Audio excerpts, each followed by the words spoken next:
मुकाशफा बाब 12।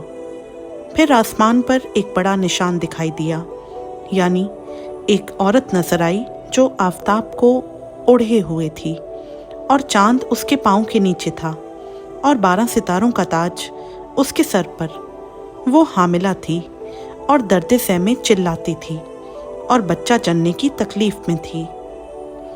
फिर एक और निशान आसमान पर दिखाई दिया, यानी एक बड़ा लाल अस्तहा।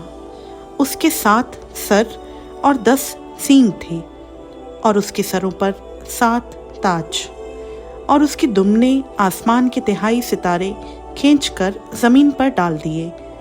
और वो अस्तहा उस औरत के आगे जा खड़ा हुआ जो जनने को थी, ताकि जब वो जने तो उसके बच्चे को निगल जाए।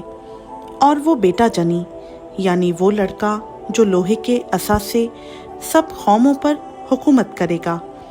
और उसका बच्चा यकायक खुदा और उसके तख्त के पास तक पहुंचा दिया गया।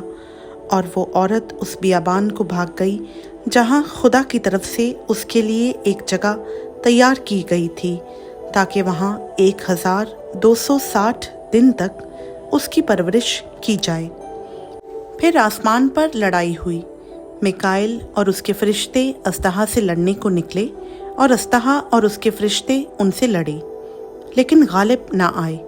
और इसके बाद आसमान पर उनके लिए जगह न रही।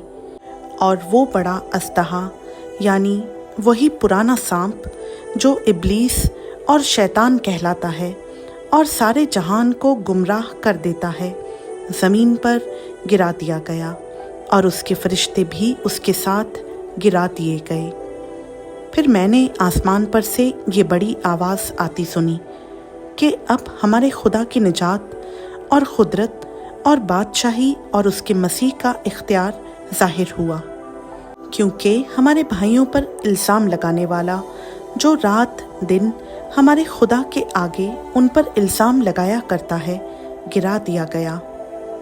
और वो बर्रा के खून और अपनी गवाही के कलाम के बाइस उस पर गालिब आए, और उन्होंने अपनी जान को अजीज ना समझा, यहाँ तक कि मौत भी गवारा की।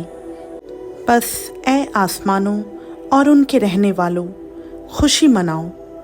ए खुशकी और तरी, तुम पर अफसोस, क्योंकि इब्लीस बड़े कहर में तुम्हारे पास उतर कर आया है, इसलिए कि जानता है कि मेरा थोड़ा ही सा वक्त बाकी है।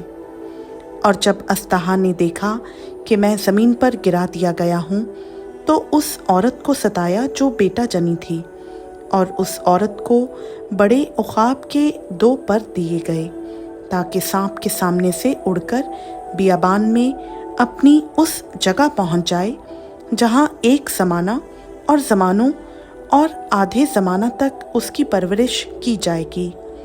और सांप ने उस औरत के पीछे अपने मुंह से नदी की तरह पानी बहाया, ताकि उसको इस नदी से बहा दे। मगर ज़मीन ने उस औरत की मदद की और अपना मुंह खोलकर उस नदी को पी लिया जो अस्तहा ने अपने मुंह से बहाई थी। और अस्तहा को औरत पर गुस्सा आया और उसकी बाकी औलाद से जो खुदा के हुक्मों पर अमल करती है और यीशु की गवाही देने पर कायम है, लड़ने को गया।